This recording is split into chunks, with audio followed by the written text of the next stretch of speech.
পরিবর্তন হবে এতে? না না, কোনো পরিবর্তনের কোনো সিন নেই। যারা মানিক ভট্টাচার্যকে বিধানসভায় আপ্যায়ন করে, যারা পার্থ চ্যাটার্জির জামিনের জন্য ওয়েট করছে, তাদের কাছ থেকে বেশি কিছু আশা না করাই ভালো।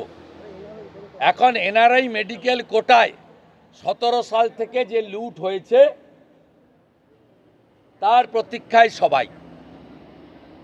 ভারত সরকারের এক্সটার্নাল অ্যাফেয়ার্স মিনিস্ট্রির এনওসি পর্যন্ত জাল করে 2 কোটি 3 কোটি টাকা করে এই মেডিকেল কলেজগুলোতে এনআরআই কোটা বিক্রি করা হয়েছে।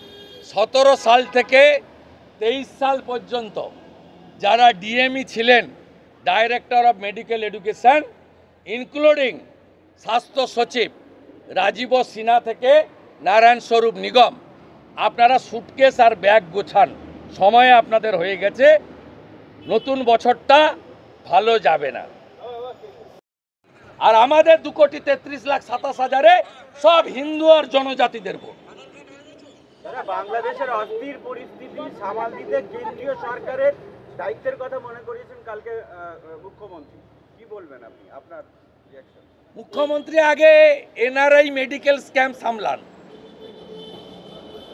এনআরআই মেডিকেল স্ক্যাম 100 কোটি টাকায় 17 সাল থেকে মেডিকেলের কোটা বিক্রি হয়েছে। আজকে ইডি 20 জায়গায় রেড করছে। এটা আগে সামলান মুখ্যমন্ত্রী। তারপরে এই যে আরেকটা রোহিঙ্গা মেমারিতে থাকে, ডানকুনিতে কাজ করে।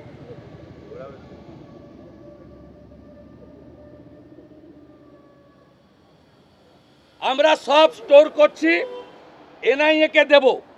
আমার গুতাতে এবং সনাতনীদের গর্জনে 1 লক্ষ অবৈধ বাংলাদেশি, বৈধ বাংলাদেশি পালিয়েছে। নিউ মার্কেটের হোটেলগুলো দেখুন, মশা মাছি তাড়াচ্ছে, পালিয়েছে। বাকিটাকেও তাড়াবো, কিচ্ছু